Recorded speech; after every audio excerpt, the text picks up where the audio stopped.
नमस्कार दोस्तों, मेरा नाम आचार्य हरीश है। मैं आपका अपने चैनल योगा माई लाइफ पे स्वागत करता हूँ। मेरा चैनल योगा माई लाइफ पर आपको बहुत सारे इस तरह के वीडियो मिलेंगे जो आपको बहुत सारे रहस्यमय अनुभव भी करवाएंगे और बहुत सारी रहस्यमय विद्याओं से भी आप रूबरू होंगे। मेरे चैनल पे जो भी वर्क मैंने लिखा है, जो भी वर्क मैंने पब्लिश किया है वीडियो के रूप में, वो सब मेरे एक्सपीरियंस हैं। मैंने खाली पढ़ा हुआ नहीं है, मैंने पहले अनुभव किया है और उसके बाद लिखा है। आज का जो मेरा वीडियो है वो योग निद्रा और उस पर मेरे रहस्यमय अनुभव, योग निद्रा के दौरान मुझे क्या क्या अनुभव हुए और ये अनुभव बहुत सारे लोगों के बीच में हुए, उस पे है जो मैं आपके साथ शेयर करना चाहूँगा। क्योंकि जो मैंने पहले भी योग निद्रा पे 2-3 वीडियो दिए हैं और एक प्लेलिस्ट है योग निद्रा के नाम की, उसमें वो आपको मेरे चैनल पे मिल जाएंगे। और मेरा पिछला वीडियो जो योग निद्रा पे है वो भी आप अवश्य देखें, क्योंकि उसमें मैंने कुछ अलग प्रकार के अनुभव साझे किए हैं। आज मैं जो करने जा रहा हूँ वो बिल्कुल अलग प्रकार के अनुभव हैं और जिसे जान के आपको रोमांच होगा, आपको कुछ अलग ही फीलिंग होगी। तो योग निद्रा की प्रैक्टिस मैं 2011 से कर रहा हूँ। बिहार स्कूल ऑफ योगा में मैंने योगा टीचर ट्रेनिंग कोर्स किया था, वहीं से मैंने योग निद्रा सीखी थी। तब से मैं योगा की प्रैक्टिस कर रहा हूँ, 2011 से लेके अब तक मतलब चल रहा है। तो मैंने जो अपना काम है योगा का वो नॉर्थ ईस्ट में काफ़ी किया है, जैसे कि शिलोंग में, मेघालय की राजधानी है शिलोंग, बहुत खूबसूरत सिटी है। वहाँ मैंने योग और योग निद्रा की क्लासेस ली हैं, पूरे ग्रुप के साथ योग निद्रा खुद भी की है। तो योग निद्रा यदि आप सही तरीके से करते हैं तो ये आपको एक अलग ही लोक में लेके चली जाती है, यानी कि सबकॉन्शियस माइंड से आप जुड़ते हैं। तो आपको कुछ अलग ही अनुभव होता है और लगभग जैसे शिलोंग में ही रहते हुए मुझे लगभग 8-10 जो है अनुभव हुए। उनमें से मैं आपको जो सबसे विशेष हैं 2 अनुभव वो जरूर आज साझे करना चाहूँगा। योग निद्रा जब आप करते हैं तो अनुभव जरूर होते हैं। तो आज मैं अनुभव जो करने जा रहा हूँ वो एक बिल्कुल अलग प्रकार के अनुभव है। पहले भी मैंने अपने अनुभव शेयर किए हैं आपके साथ, लेकिन आज मुझे कुछ साधकों ने कहा बार बार कि ये अनुभव भी साझा कीजिए।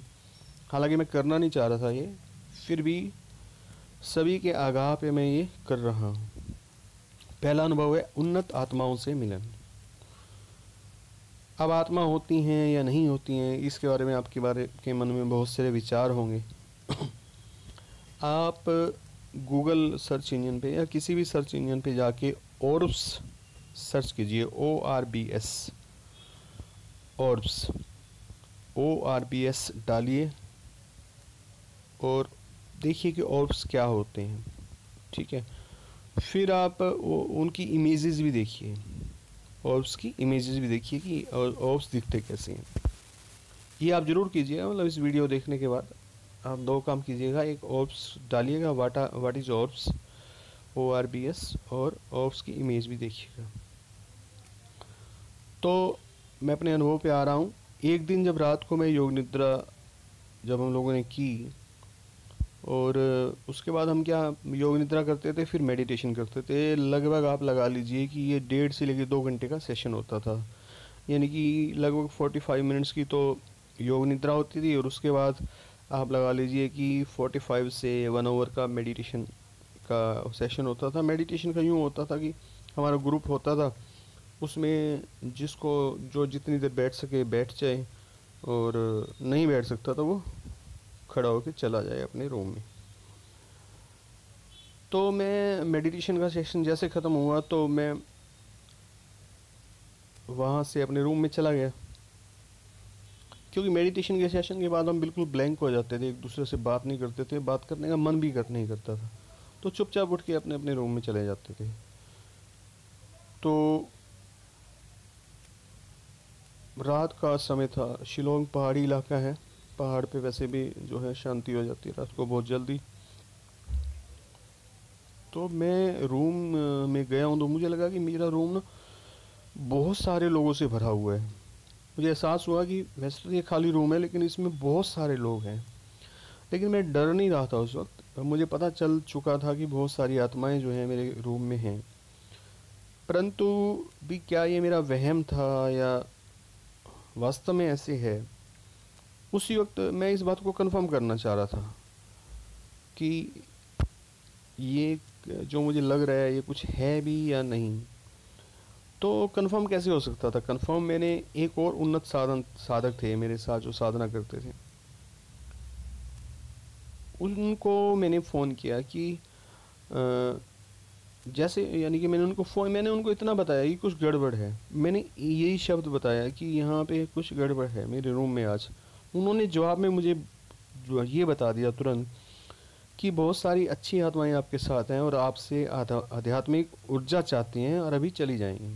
कमाल की बात ये रही कि मैंने ये शब्द यूज़ किए फ़ोन पे कि कुछ गड़बड़ है आज रूम में, तो उनका जवाब बिना कुछ और बात किए उनका एक ही जो यही जवाब आया जो मैंने लिखा है कि बहुत सारी अच्छी आत्माएं आपके साथ हैं और आपसे आध्यात्मिक ऊर्जा चाहती हैं, अभी चली जाएंगी।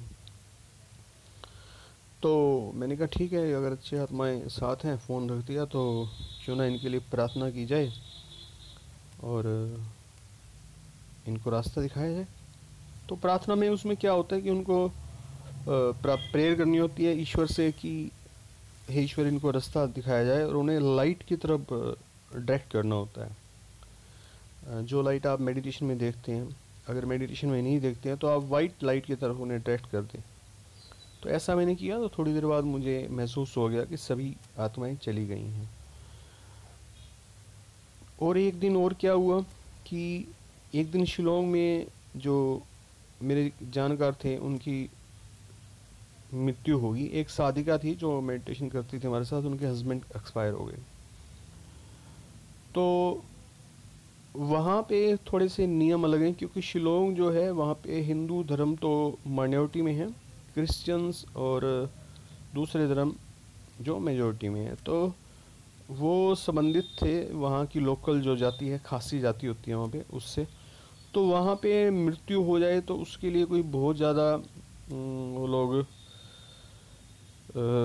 एक तो रोना धोना बहुत ज़्यादा नहीं होता, और दूसरा वो जो शव होता है उसको बड़े संभाल के 2-3 दिन के लिए रखते हैं। एक तो मौसम वैसे भी वहाँ पे ठंडा होता है, कुछ ज़्यादा गड़बड़ होती भी नहीं, और उनका एक तरीका होता है उसको संभाल के रखने का। तो वो वो मुझे सुबह जिस तरीके से वो बुला के ले गए कि मुझे बुलाया, जिस फैमिली के साथ मैं रह रहा था, कि आज वहाँ पे एक बारी चल के आना है, उनकी डेड बॉडी देख के आनी है, ऐसा कुछ रिवाज मतलब वहाँ पे होता होगा। तो हम लोग गए, तो वो डेड बॉडी देखी वहाँ पे, थोड़ी देर बैठे और फिर हम लोग आ गए। तो योग निद्रा हम डेली करते थे, डेली का काम था। आमतौर पे 2 बार ही करते थे, नहीं तो रात को तो 1 बार ही करते ही थे। अगर बिजी हो तो रात को ज़रूर करते थे।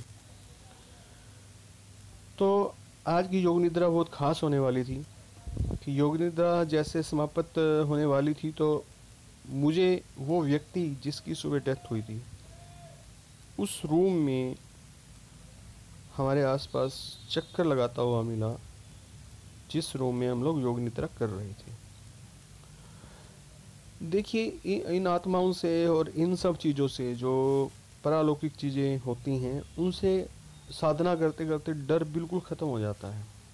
इतना ख़त्म हो जाता है कि आपके सामने कोई भी आके अचानक खड़ा हो जाए तो आपको डर नहीं लगेगा। मुझे बिल्कुल डर नहीं लगता था इन चीज़ों से, अब भी नहीं लगता। तो वो चक्कर लगाता रहा, मैं उसको मेरे को डर नहीं लग रहा था, मुझे इस बात की चिंता हो रही थी कि ये किसी परेशानी में है तो इसकी कैसे हेल्प की जाए, किस तरीके से इसको मदद की जाए। तो इसको शायद रास्ता नहीं मिल रहा है, तभी हमारे पास आया है ये व्यक्ति इस रूप में।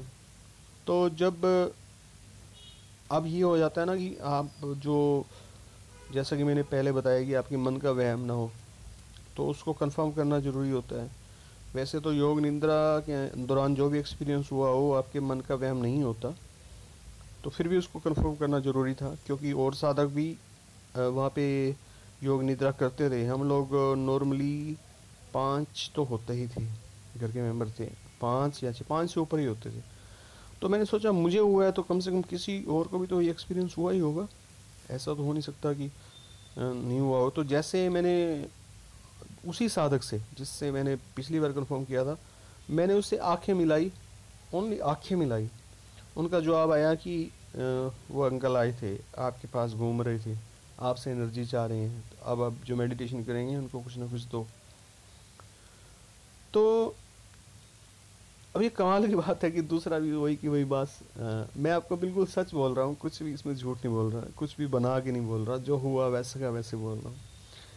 और उस साधक ने मुझे ये भी बताया कि वो आत्मा कहाँ से आई, जैसे गेट के अंदर से आई, फिर वहाँ पे कमरे के एंड में गई, फिर आपके पास 2 चक्कर लगाए, यहाँ तक भी बता दिया। अमेजिंग। तो आध्यात्मिक जीवन शुरू होने से पहले मुझे बहुत डर लगता था इन चीज़ों को, जैसे बचपन में जैसे डराया जाता है कि वहाँ मत जाना, भूत है, अंदर रूम में जाओगे तो अकेले मत जाना। जैसे हम बच्चों को इसलिए डराते थे कि बच्चे अकेले कहीं जाए ना।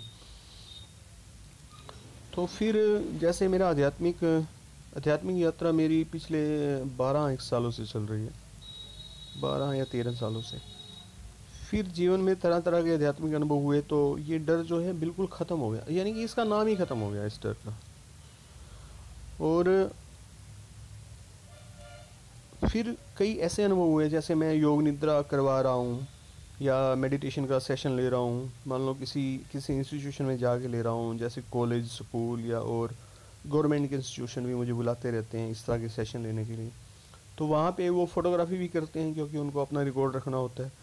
तो ऐसे बहुत सारे फ़ोटोग्राफ हैं मेरे पास जिनमें ऑर्ब्स के फ़ोटो आए, ORBS, आत्माओं, भटकती हुई आत्माओं की, अभी भी हैं मेरे पास। तो तब मुझे ये कन्फर्म हुआ कि ये सब चीज़ें होती भी हैं, यानी कि इस तरह के बहुत सारे अनुभव मेरे अंदर जहन में आज भी हैं। तो मैं जो बताना चाह रहा हूँ, मेरा जो लक्ष्य है आपको डराना नहीं है, बल्कि डर से बाहर लेके आना है। वो आपको इस बात से अवगत कराना है कि साधना करते करते आपके साथ भी ये बातें घटित हो सकती हैं, लेकिन जब ऐसा होगा तो आपका आध्यात्मिक उत्थान भी इतना हो चुका हो, तब क्या, क्योंकि ये आत्माएं तभी आपके पास आएंगी जब आपके अंदर देने के लिए कोई चीज़ होगी। आपसे कोई चीज़ तभी मांगने आता है ना जब आपके पास कुछ देने के लिए हो। तो तब आपको डर नहीं लगना चाहिए। अगर आपको उस वक्त डर लगे तो आप उसको ये इंडिकेशन भी मानना कि आपकी साधना में आपके पास वो ऊर्जा तो अर्जित हो गई है, लेकिन डर अगर आपके अंदर है तो आपकी साधना में कमी है। फिर ध्यान डर को भगाने के लिए करना। एक बार जब आध्यात्मिक शक्तियाँ आपके अंदर आनी शुरू हो जाएंगी तो ये भी आप समझ लेंगे कि दुनिया की कोई भी बुरी शक्ति आपका कुछ भी नहीं बिगाड़ पाएगी। ये मैं आपको बता रहा हूँ आज मेरा दावा है कि ऐसा अगर हो गया, आध्यात्मिक शक्ति यानी कि हो क्या गया, हो जाएगी, है तो इतना मुश्किल काम नहीं है। तो दुनिया की कोई भी बुरी शक्ति आपका कुछ भी नहीं बिगाड़ पाएगी, ये मैं आपको बता रहा हूँ। क्योंकि बहुत सारे साधक जो मुझसे जुड़े हुए हैं, जो ऑनलाइन मुझसे जुड़े हुए हैं, व्हाट्सएप के माध्यम से या यूट्यूब के माध्यम से या फेसबुक के माध्यम से, तो उनको इस तरह के एक्सपीरियंस होते हैं, जैसे उनको ऐसा आभास होता है कि मेरे साथ कोई था या मेरे आसपास कोई खड़ा था, या आज मैंने किसी को देखा, या आज मेरे पास कोई था। इस तरह के अनुभव उन्हें होते हैं। लेकिन कई साधकों के अंदर थोड़ा डर भी रहता है इस बात को लेके कि भाई ये कैसे हो गया, मुझे मेरे साथ कुछ गड़बड़ तो नहीं हो जाएगी। तो मैं आपको इस वीडियो के माध्यम से भी आज बताना चाह रहा हूँ मेरे साथ जुड़े हुए सभी साधकों को कि साधना के पथ पे आपका कुछ भी नहीं होगा, आपका कोई कुछ नहीं बिगाड़ पाएगा, आपका फ़ायदा ही होगा। कोई भी आत्मा आपके पास आएगी तो आपका, अगर आप उसको रास्ता दिखाओगे तो वो भी आपका कुछ ना कुछ फ़ायदा करके जाएगी। तो आज के लिए बस इतना ही। मेरे चैनल का नाम जिस पे आप वीडियो देख रहे हैं योगा माई लाइफ है। आप फ्यूचर रेफरेंस के लिए चैनल को सब्सक्राइब कर लीजिए। नीचे लाल रंग का बटन है सब्सक्राइब करने का। वीडियो पसंद आया हो तो कमेंट भी लिखें, लाइक करें, शेयर अवश्य करें दूसरों तक, ताकि मेरा संदेश पहुँचे। उसके लिए आपका बहुत धन्यवाद होगा। और आपको ऐसा एक्सपीरियंस हुआ हो और आप उसके बारे में कुछ जानना चाहते हो मुझसे, तो आप कमेंट बॉक्स में उसको लिखें, मैं आपकी बात का जवाब दूंगा। कई बार ये ज़रूर हो सकता है कि मैं बिज़ी हूँ तो जवाब देते वक्त 2-3 दिन लग सकते हैं, लेकिन मेरी कोशिश रहती है कि मैं जवाब ज़रूर से ज़रूर दूँ। अगर फिर भी आपके क्वेश्चन का अगर जवाब नहीं मिल पाता है मुझसे, तो आप एक बार उसको दोबारा डाल दें कमेंट बॉक्स में। तो मैं दोबारा डालने की वैसे नौबत आएगी नहीं, मैं उससे पहले जवाब दे दूंगा। फिर भी अगर कोई केस ऐसा होता है कि नहीं मिल पाता है, तो आप एक काम अवश्य करें, उसी क्वेश्चन को दोबारा डाल दें। मेरा लक्ष्य है कि हर साधक को मैं जो साधना करना चाहता हूँ, जो रियल सेंस में ईश्वर को जानना चाहता हूँ, तो मैं फिर से बता रहा हूँ कि आज के वीडियो का लक्ष्य जो है वो आपको डराना नहीं है, आपको बताना है, अवगत करवाना है। मैं आप में से आप डर को दूर करना चाहता हूँ, ना कि डर को बढ़ाना चाहता हूँ। Thank you very much. क्या हुआ?